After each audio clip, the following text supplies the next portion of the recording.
1903년 최초로 인류는 비행기를 만들었습니다. 자전거포를 하던 라이트 형제가 동력으로 가는 최초의 비행기를 만들고 12초 동안 공중을 난 것이 시작이었습니다.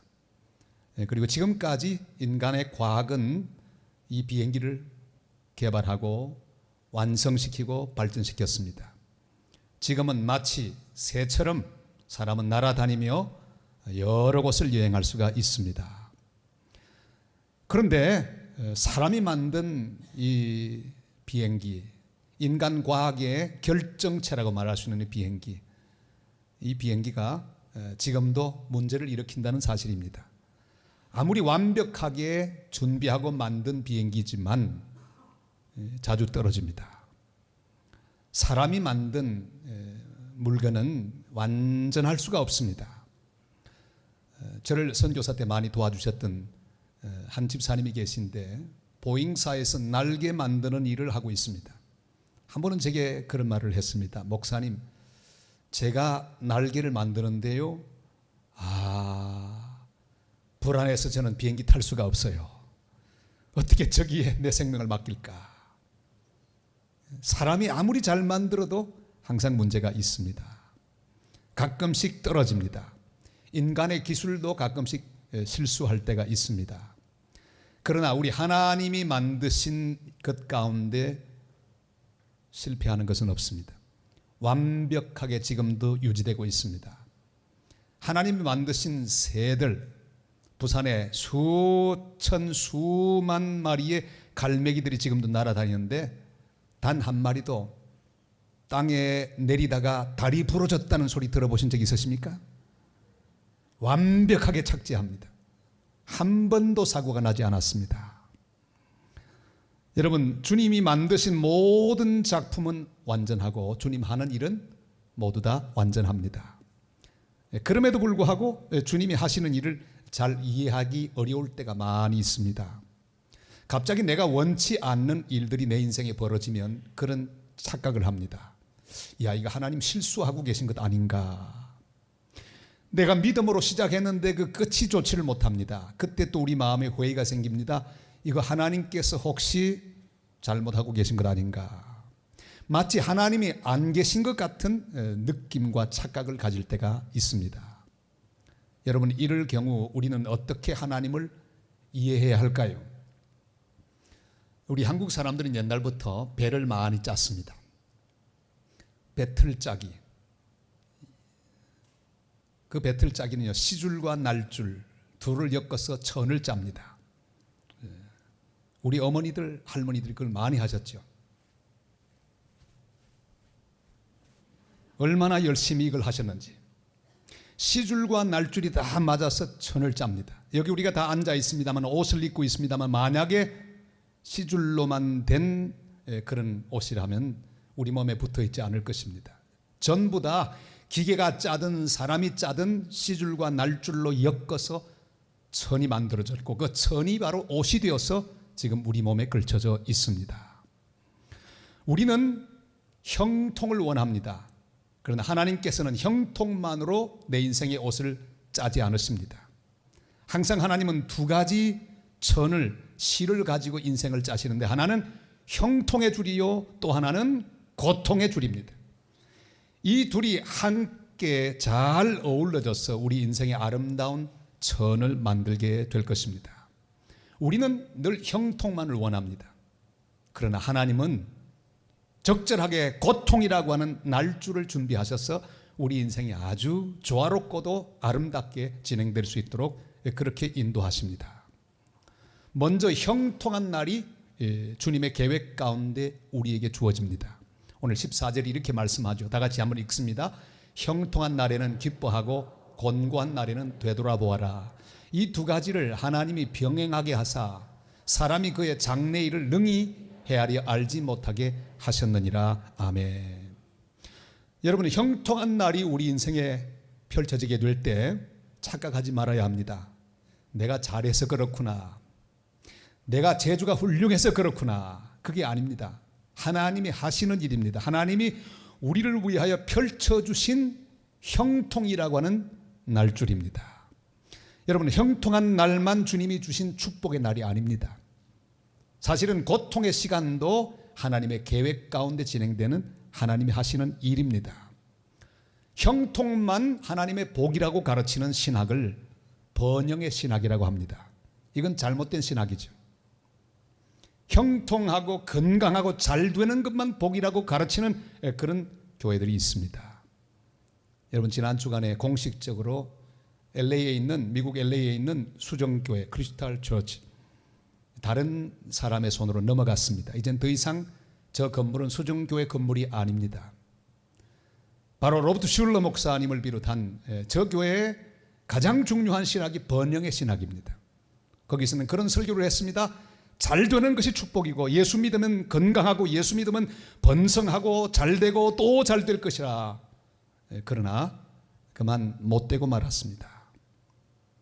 여러분, 다른 사람의 손에 수영교회 건물이 넘어갔다고 하나님에게 문제가 있는 것 절대로 아닙니다.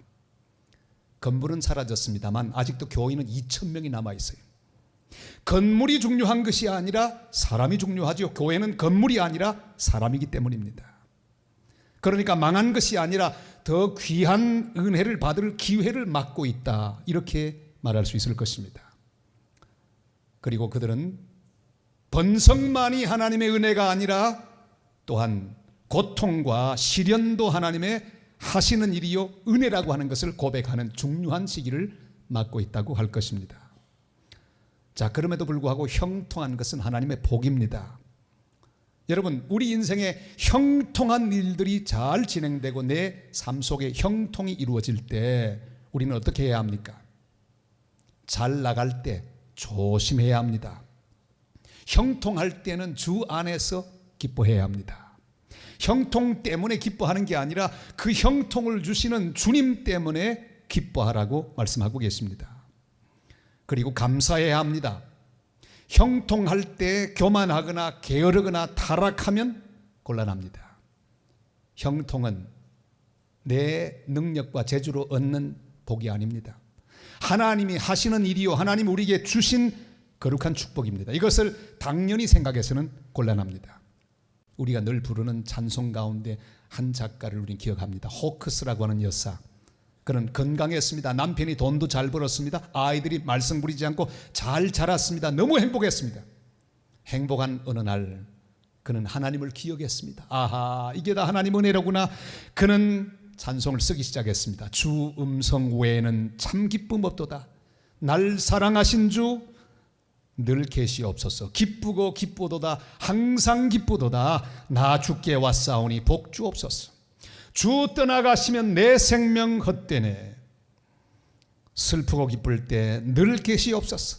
그 귀한 언약을 이루어 주시고 주 명령 따를 때 늘 계시옵소서. 기쁘고 기쁘도다. 항상 기쁘도다. 제일 중요한 가사는 뭡니까? 우리 한국 번역으로는 이렇게 되어 있습니다만, 주님, 나는 주님이 매 순간 필요합니다. 그랬어요. 지금 모든 것이 완벽하게 다 있지만은 그러나 그것 때문에 좋지 않고 주님 때문에 나는 행복합니다. 주님이 더 필요합니다. 건강한 이때도 주님이 필요하고 물질이 넉넉한 이때도 주님이 필요합니다. 이렇게 주님을 바라보았던 그는 너무너무 지혜로운 사람입니다. 형통할 때 주 안에서 겸손히 기뻐하시기를 바랍니다. 잘 나갈 때 주님을 더욱 생각하시기를 바랍니다. 나눌 생각을 할 수 있기를 바랍니다. 주님이 나를 통해 하실 일들을 생각할 수 있기를 바랍니다. 그런데 주님이 짜시는 우리 인생의 천은 항상 형통의 줄만 있는 게 아닙니다. 날줄이 필요하지요. 그것이 바로 고통입니다. 곤고한 날이 바로 우리 인생의 천을 짜나가시는 하나님의 손길입니다. 여러분, 사막을 이렇게 정의할 수 있겠죠. 사막은 햇빛만 계속 내리쬐는 곳이라 그렇게 말할 수 있을 것입니다. 햇빛은 좋은 것입니다. 그러나 햇빛만 계속 쪼이게 되면 우리 인생은 사막처럼 황폐해집니다. 비가 필요합니다. 바람이 필요합니다. 지금 장마철인데 왜 우리 남쪽에는 비가 안 오는지 모르겠어요. 저 중부 쪽으로만 비가 자꾸만 내리는지 모르겠어요. 우리도 좀 비가 왔으면 좋겠는데 주일만 빼고. 여러분, 비가 오지 않으면 사막이 됩니다. 우리 하나님이 하시는 일 중에 중요한 일이 우리 인생에 곤고함을 주시는 일입니다. 곤고한 날은 하나님이 행하시는 일의 한 부분입니다. 곤고한 날에는 되돌아보라 말씀하셨습니다. 곤고한 날에는 깊이 생각해 보라고 말씀하셨습니다. 무엇이 잘못되었는지, 내 삶 속에 고쳐야 될 것이 무엇인지 하나님 앞에 살펴보아야 합니다. 신명기 8장 2절로 3절이 이렇게 말씀하고 있죠. 다 같이요. 내 하나님 여호와께서 이 40년 동안에 내게 광야길을 걷게 하신 것을 기억하라. 이는 너를 낮추시며 너를 시험하사 내 마음이 어떠한지 그 명령을 지키는지 지키지 않는지 알려 하심이라. 너를 낮추시며 너를 줄이게 하시며 또 너도 알지 못하며 내 조상들도 알지 못하던 만나를 내게 먹이신 것은 사람이 떡으로만 사는 것이 아니요 여호와 입에서 나오는 모든 말씀으로 사는 줄을 네가 알게 하려 하심이니라. 아멘. 이스라엘 백성은 곤고한 광야길을 가고 있었습니다. 곤고한 광야길을 가며 그들은 생각합니다. 깊이 생각합니다. 그들을 되돌아보았습니다. 그리고 은혜를 받았습니다. 약속의 땅에 들어가기 전에 하나님의 백성으로 준비되어야 함을 그들은 알았습니다. 겸손히 주님 앞에 순종해야 하는 백성인 것을 그들이 알았습니다. 야곱의 일생에도 나타나죠. 아버지를 속였습니다. 아버지를 속이고 장자의 축복을 다 받았습니다. 문제가 많은 사람이죠. 거짓말로 받았으니까 사기꾼 아니겠습니까? 하나님은 그에게 은혜로 덮어주셨습니다. 그리고 일단 그를 영적인 장자로 세웠어요. 그에게 복을 주었습니다. 마치 우리가 부족함에도 불구하고 보혈로 덮어서 하나님의 자녀로 삼는 것처럼, 여러분, 우리가 주님 앞에 나왔을 때 우리가 부족함에도 불구하고 하나님의 은혜의 보자기로 덮어서 다 용서하시고 우리를 하나님의 자녀로 삼아주셨습니다. 그걸로 끝입니까? 아니에요. 구원하시고 난 다음 차근차근히 우리의 삶과 우리 인격에 개입하셔서 우리를 만들어 가시고 거룩하게 하시며 온전하게 만드시는 하나님의 손길이 있습니다. 야곱이 그랬습니다. 일단 장자는 됐습니다. 복은 받았습니다. 그러나 그의 인생에 개입하셔서 이 야곱으로 하여금 잘못된 그 인생의 모든 문제들을 바로잡아가기 시작하셨습니다. 잔머리 쓰는 그 야곱의 단점, 하나님보다는 자기 꾀로 자기 능력으로 무언가 하려고 하는 이 인간적인 모습들, 잘못된 모든 모습들을 주님께서는 다루어 가기 시작하셨습니다. 그래서 누구를 만나게 하시죠? 야곱보다 훨씬 머리가 잘 돌아가는 외삼촌 라반. 얼마나 더 사기꾼인지 몰라요. 야곱은 자기보다 한술 더 뜨는 외삼촌 라반을 만나 속고 또 속고 또 속았습니다. 여러분, 속으면서 야곱은 무슨 생각했을까요? 아하, 내가 그렇게 살았구나. 내가 그렇게 살았구나. 여러분, 하나님께서 야곱의 인생에 그런 곤고함을 주신 이유가 무엇입니까? 바로 그를 완성시키기 위하여, 그 속에 있는 잘못된 모습을 제거하며 그를 바로잡아 하나님 앞에 바로 서서 축복의 근원 되게 하기 위하여 주님은 그를 만들어 가셨습니다. 바로 외삼촌 라반은 하나님이 야곱을 변화시키기 위하여 붙여주신 사람이었습니다. 그러니까 그 사람을 바꾸려 해서는 곤란합니다. 자기를 바꿔야죠. 여러분, 부부란 것도 그런 거 아니겠습니까? 살다 보면요, 남편이 마음에 들지 않을 때가 있습니다. 아내가 마음에 들지 않을 때가 있습니다. 그래서 자꾸만 상대방을 바꾸어 보려고 얼마나 애를 쓰는지 몰라요. 바가지를 끓기도 합니다. 막 윽박지르기도 합니다. 그래서 부부 싸움이 일어납니다. 이건 잘못된 거죠. 하나님 왜 그렇게 만나게 하셨을까요? 서로를 완성시키기 위한 주님의 계획이고 주님이 하시는 일인 것을 믿으시기를 바랍니다. 왜 이 대목에 아멘이 안 나오세요? 그러니까 상대방을 바꾸려 하지 말고 그것을 보면서 나를 바꾸어야 하나님 하시는 일에 내가 순응하는 것입니다. 신앙생활도 마찬가지입니다. 교회 생활을 하다 보면 교회 안에 꼭 내 마음에 들지 않고 나를 공격하고 나를 괴롭게 하는 사람을 만납니다. 그 사람을 만났다고 교회를 옮겨버리면 어떻게 될까요? 하나님이 하시는 일을 못합니다. 근데 꼭 기억하세요. 그렇게 피해서 가면 다른 교회는 그 사람보다 한 10배쯤 고약한 사람이 기다리고 있습니다. 하나님이 그렇게 하세요. 라반은 반드시 만나야 합니다. 그래서 자기를 고쳐야 되는 하나님의 계획을 깨닫게 되시기를 바랍니다. 야곱은 드디어 바뀝니다. 야복강가에서 자신의 모든 약점들을 알고 주님 앞에 내어놓고 그는 바뀌어 이스라엘로 거듭나게 되었습니다. 미국 서부에 가면 농장 주인들이 말을 훈련시키는 특별한 비법을 가지고 있다고 합니다. 느리고 작은 당나귀와 말을 같이 묶어둡니다. 이 말이 길길이 뛰면서 이 당나귀를 한번 떼보려고 애를 씁니다. 막 끌고 가는데 당나귀 때문에 피곤에 견디지를 못해요. 한참을 돌아다니다가 시간이 흐른 다음에 나타나는데 이상한 모습으로 나타난다. 그것은 말이 자기가 앞서는 게 아니라 당나귀 뒤를 따라서 슬금슬금 오는 모습을 보여주고, 이제는 순응하는 법, 함께 줄을 매고 함께 걷는 법을 배워서 명마로 자라게 된다고 하는 그런 글을 읽었습니다. 사랑하는 여러분, 하나님이 우리에게 묶어주신 사람이 있습니다. 환경이 있습니다. 주님이 내게 붙여주신 사람을 떼려고 하지 마시기를 바랍니다. 내가 제압하려고 해서는 안 됩니다. 그를 통해 나를 훈련시키는 주님의 뜻을 깨닫고 자신을 굴복시키는 그런 하나님의 사람들이 다 되실 수 있기를 바랍니다. 밤새 고기를 못 잡은 베드로의 밤, 그것은 바로 고난의 밤, 고통의 밤, 곤고한 밤이었습니다. 그러나 그 밤은 베드로를 부르시는 주님이 하시는 놀라운 역사였습니다. 만약에 그날 밤에 고기 많이 잡았더라면 어떻게 됐을까요? 베드로는 기분 좋았겠죠. 그리고 고기 더 많이 잡아서 배를 샀겠죠. 배를 몇 척 가진 갈릴리의 부자는 되었겠습니다. 그러나 그 뒤에 아무것도 이루어지지 않습니다. 그날 밤에 베드로가 고기를 못 잡고 곤고한 시간을 보내었기에 주님의 부름을 받았습니다. 그리고 그는 주님의 제자가 되었습니다. 영광스러운 이름이 되었죠. 이 세계에 베드로라고 하는 이름이 얼마나 많은지 몰라요. 저 중남미에 가도 베드로가 얼마나 많은지 몰라요. 저 서양 사람 중에 피터라고 하는 이름이 또 얼마나 많은지 몰라요. 왕에도 피터가 있습니다. 온갖 베드로가 가득합니다. 여러분, 곤고함을 통해서 하나님 하시는 일이 있습니다. 지금 어떤 곤고함을 경험하고 계십니까? 잘 생각하여 보시기를 바랍니다. 주님이 지금 내게 요구하시는 것이 무엇일까요? 그것을 잘 깨닫고 주님이 하시는 일에 부응하며 주님이 잘라버리도록 명령하는 걸 자르고 돌이키는 것은 돌이키고 바로 서야 할 것을 바로 서는 그런 하나님의 복된 사람들이 다 되시기를 바랍니다. 절대로 곤고할 때 하지 말아야 될 일이 있습니다. 부르지 말아야 될 노래가 있습니다. 그게 뭘까요? 아, 옛날이요. 이 노래 절대 부르시면 안 됩니다.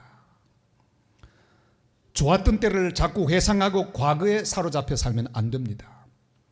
10절 말씀이 이렇게 기록하고 있죠. 다 같이 읽습니다. 옛날이 오늘보다 나은 것이 어찌미냐 하지 말라. 이렇게 묻는 것은 지혜가 아니니라. 아멘. 그때가 좋았지 하지 마시기를 바랍니다.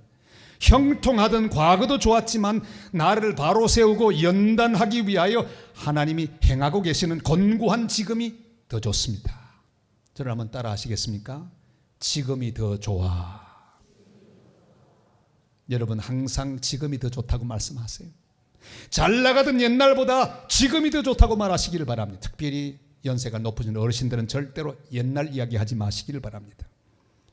인기가 날이 갈수록 떨어지는 비결이 있는데 자꾸만 옛날 이야기 하시면 아들도 손자도 옆에 오지도 않습니다. 왜? 이미 몇 번이나 들었기 때문에. 지금의 이야기를 하세요.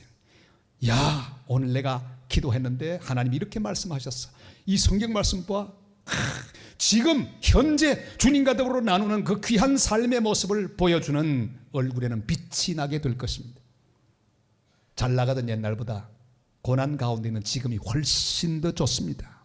지금은 슬프지만 기쁘던 옛날보다 더 좋은 것을 기억하게 되시기를 바랍니다. 3절이 이렇게 말씀하죠. 다 같이요. 슬픔이 웃음보다 나음은 얼굴에 근심하는 것이 마음에 유익하기 때문이니라. 아멘. 시편 119편 67절도 이렇게 우리에게 말씀하고 계십니다. 다 같이요. 고난 당하기 전에는 내가 그릇 행하였더니 이제는 주의 말씀을 지키나이다. 71절에도 이렇게 계속해서 말씀하고 있습니다. 고난 당한 것이 내게 유익이라. 이로 말미암아 내가 주의 율례들을 배우게 되었나이다. 아멘. 여러분, 옛날보다 더 좋은 내일이 다가오고 있습니다. 곤고한 날에 주님이 하시는 일을 잘 생각하시기를 바랍니다. 그리고 미래를 준비하실 수 있기를 바랍니다. 주님이 행하고 계시기 때문입니다. 세계에서 가장 큰 폭포, 가장 아름다운 폭포는 나이아가라 폭포가 아니라 저 브라질, 파라과이, 아르헨티나 접경에 있는 이과수 폭포입니다. 저기는 꼭 한번 가볼 만한데 얼마나 아름다운지 몰라요. 그런데 어떤 그리스도인이 폭포 건너편 바위에다가 이런 글귀를 새겼습니다. 시편 93편 4절, 높이 계신 여호와의 능력은 많은 물소리와 바다의 큰 파도보다 크니이다. 그리고 그 밑에 이런 글을 썼습니다. 하나님은 우리 모든 문제보다 크시니 문제 건너편을 바라보라. 여러분, 우리 앞에 폭포처럼 쏟아지는 수많은 시련과 고통과 어려움이 있어도 그것을 보지 말고 그 문제보다 훨씬 더 크신 하나님을 바라보고 하나님 하시는 일을 바라보며 주께 영광을 돌리는 복된 하나님의 사람들이 되시기를 바랍니다. 우리 주님은 지금도 내 인생에 배를 짜고 계십니다. 우리 민족의 배를 짜고 계십니다. 우리 교회의 배를 짜고 계십니다. 형통이라는 줄과 고통이라고 하는 두 줄을 번갈아 가면서 짜 나가심으로 아름다운 천을 주님은 지금도 짜나가고 계신 것을 확신하게 되시기를 바랍니다. 여호와의 손을 보시기를 바랍니다. 이 둘은 우리 인생 계속되는 동안에 늘 우리 눈앞에 있게 될 것입니다. 곤고한 날이 지나가면 하나님 주시는 형통의 날이 올 것입니다. 형통만 좋아하지 마시기를 바랍니다. 곤고한 날을 대비하실 수 있기를 바랍니다. 형통한 날에 주 안에 기뻐하며 감사하십시오. 그리고 곤고한 날을 대비하십시오. 자만하지 말고 자신만을 위해 모으려고 하지 말고 주님이 하시는 일을 깨닫고 준비할 수 있기를 바랍니다. 하나님 나라를 위하여, 하나님의 선교를 위하여, 하나님의 교회를 위하여, 고난받는 가난한 이웃들을 위하여 나눌 준비를 하실 수 있기를 바랍니다. 곤고한 날을 통과하고 계십니까? 잘 돌아보고 무엇이 문제인지 깨달을 수 있기를 바랍니다. 그리고 바로 서야 합니다. 버릴 것을 버리고 고칠 것을 고치고 주님 쓰시기에 잘못된 모든 부분을 잘라버리고 주님 앞에 당당한 모습으로 서실 수 있기를 바랍니다. 곤고한 날에 힘이 없어 넘어지면 안 됩니다. 곤고한 날에 일어나서 자세히 생각하고 다시 주님께 영광을 돌리며 설 수 있는 하나님의 백성들이 되시기를 바랍니다. 지금 또 닉 부이치치라고 하는 사람이 우리 한국에 와서 간증하고 있죠. 팔다리 하나도 없이 태어났습니다. 불행한 사람이었습니다. 그런데 어느 날 주님을 만나고 주님 손을 붙들고 그는 일어났습니다. 그리고 전도자가 되었습니다. 그리고 결혼도 했습니다. 얼마나 부인이 이쁩니까? 그리고 최근에는요, 자식도 얻었어요. 그가 간증하고 있지 않습니까? 그는 이렇게 말합니다. 당신이 일어서는 것만으로 누군가에게 희망이 됩니다. 일어서려고 100번을 시도하여 실패한다고 해도 포기하지 않고 계속하는 당신은 실패한 것이 아닙니다. 사랑하는 성도 여러분, 주님은 지금도 실수 없이 완벽하게 주님의 일을 진행하고 계십니다. 형통을 주신 하나님께 감사하고 기뻐하며 겸손히 주님이 하라고 주신 그 일을 잘 감당할 수 있기를 바랍니다. 곤고함을 주신 하나님을 생각하고 주님의 뜻이 무엇인지 깨닫고 죄를 주님 앞에 버리며 회개하고 주님 앞에 순종하는 하나님의 백성들이 되시기를 바랍니다. 그래서 하나님이 이루기를 원하는 하나님이 행하시는 그 놀라운 일, 하나님의 뜻을 잘 이루어드리는 복된 하나님의 백성들이 다 되시기를 주님의 이름으로 축원합니다.